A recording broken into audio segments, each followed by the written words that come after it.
On April 12, 2022, Disneyland Paris officially marked its 30th anniversary, and although there's been plenty to celebrate about its 30-year journey since its somewhat troubled start as Euro Disneyland in 1992, the future of Disneyland Paris is brighter than ever, with the largest multi-project expansion to the resort in over 2 decades currently taking place. So let's dive into the state of this transformation and the latest construction activity at Walt Disney Studios Park up next.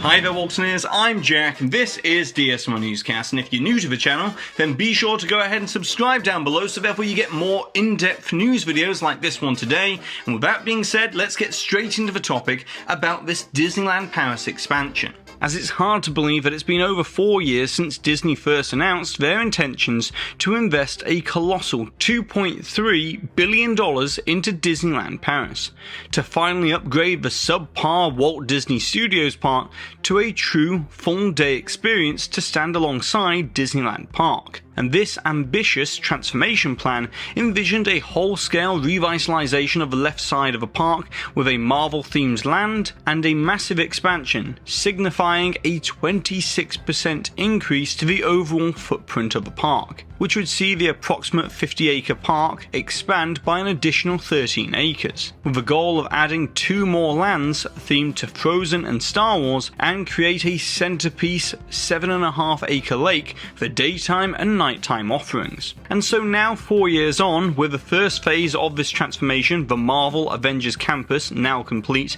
and open to the public, let's begin by discussing the current status of construction for the next phase of this transformation. As thanks to the latest construction photos from DLP Report and Disneyland Paris Works on Twitter, we can see that at long last progress is taking shape, following last year's extensive land grading of the construction site for the Frozen themed land, which will be the Kingdom of Arendelle. And in these construction photos you can see that the technical basin for the backstage marina has begun to be excavated and then reinforced with concrete retention walls, along with this section of the Arendelle waterfront as well.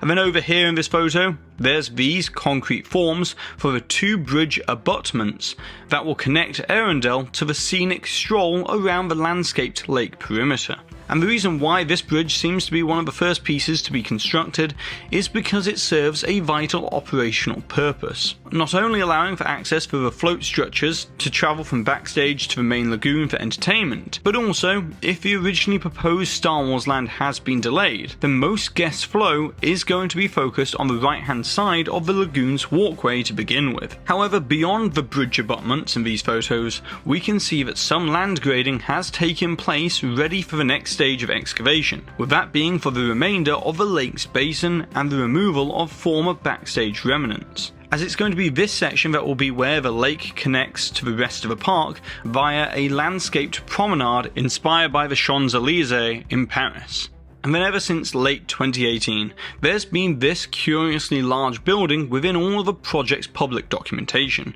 which we now know will be for an Art Nouveau table service restaurant with a 250 seat capacity, offering panoramic views across the lake along with special meet and greet opportunities with Disney characters. And if this side of the lake over here seems a little bit sparse, well that's apparently because there's going to be an outdoor family attraction in this location as well. But of course, the main draw beckoning guests down the promenade to the far side of the lake will be the Kingdom of Arendelle, complete with a 131-foot tall recreation of Elsa's Ice Palace on the North Mountain. And in a previous video from 2020, which I'll link down below, I discussed the blueprints for this Frozen-themed land in great detail. But in short, it's going to consist of a boat ride attraction similar in layout and scene progression to Frozen Ever After at Epcot, but with modified boat vehicle designs and possible changes to the narrative. And there will also be a large table service restaurant, boutique shops and a meet and greet with Anna and Elsa located inside of the Arendelle Castle.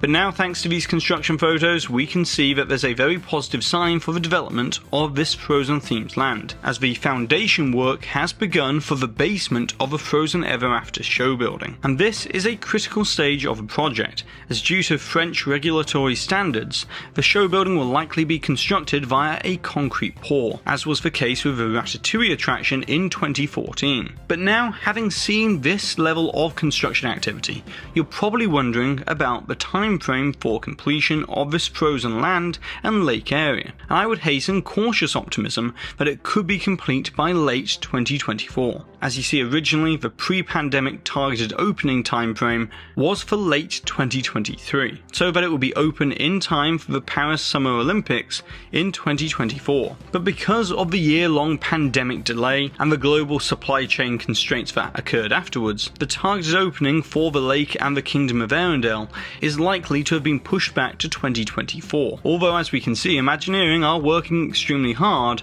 on the construction. But then that brings us to the one part of this whole Walt Disney Studios Park expansion that's still up in the air at the moment. As when the transformation plans were originally announced in February 2018, mentioned as part of this expansion was the addition of a Star Wars themed land that was supposedly targeting a completion by 2025, and this land would have likely featured Rise of the Resistance, as despite it never being officially stated within the local governmental documentation that's been published, clearly the building's shape and layout matched that of Rise of the Resistance, despite the blue sky concept art showing elements of the Millennium Falcon Smuggler's Run exterior instead, which does make sense as the interactivity between guests required for the Falcon attraction would have been a logistical nightmare catering to the diverse set of languages spoken at Disneyland Paris. But throughout the 4 years of development and construction so far, there have been hints along the way that the Star Wars themed land have been substantially delayed, as no specific detailed permits have been filed with the local government, and all mentions of the land have been omitted from numerous marketing materials by Disney. But now, the president of Disneyland Paris, Natasha Rafalski, has gone on record about the topic. As when asked about the inclusion of the Star Wars themed land, Rafalski stated that they are still working on the third theme, which isn't saying that the Star Wars land has been cancelled for definite, but it does draw into question and alludes to exploring other options as well. And the alternative plan that I have heard that Imagineering are considering is to be a clone of Pandora: The World of Avatar, as with that franchise having 4 more Avatar movies scheduled to be released over the next decade, it might be a good synergistic opportunity. However, there's a big caveat to this, and that is that Imagineering want to wait until after Avatar 2: The Way of Water is released this Christmas, and see what the box office response is to this latest movie, as that will be a clear indicator of the interest in the future of the franchise. Now of course, Pandora's not the only idea that's floating around, as it's been suggested that Zootopia or even a Cars land might also be in the running. But personally, I'm leaning towards Disney either picking something completely original and new, or for Disneyland Paris to stick with the Star Wars theme, but then bring it closer to the original timeline so that the land could feature a whole different cast of characters and have a different attraction. But with regards to the overall expansion, there's not just one vacant site, but on the other side of the lake there is another expansion site that will likely have something announced for it within the next decade as well. But now that we've discussed what's coming in the future, let's turn to the present, as the first phase of the transformation is complete and open. So let's take a look inside of Marvel Avengers Campus in Paris, with special thanks to friends of the channel Chris from Wishful Thinking and DLP Welcome on YouTube. And even though this is the second iteration of this concept, this Paris version proves that sometimes sequels can be better than the original, as Imagineering has seemingly plussed every single aspect of the land with a theming on a more epic scale than before. Now of course, the Paris version is 2.5 acres larger than its Californian counterpart, which does certainly help with the scale and scope of the immersive atmosphere. But what makes this land stand out so well is how it's managed to brilliantly fix the backlot area of Walt Disney Studios Park, as before it was a sparsely themed concrete wasteland that had very little to offer besides Rock and Roller Coaster. But now with Avengers Campus, Disney has demolished the painfully outdated Armageddon special effects attraction and built from the ground up the Spider-Man Web Adventure attraction, which despite this being an exact clone of Web Slingers that first opened in California last year, this ride in Paris is likely to receive much better guest reactions, mainly for the reason that this is a first of its kind type of attraction for Disneyland Paris. As Disneyland Paris does not have a Toy Story Mania, this is a welcomed addition that adds more attraction diversity.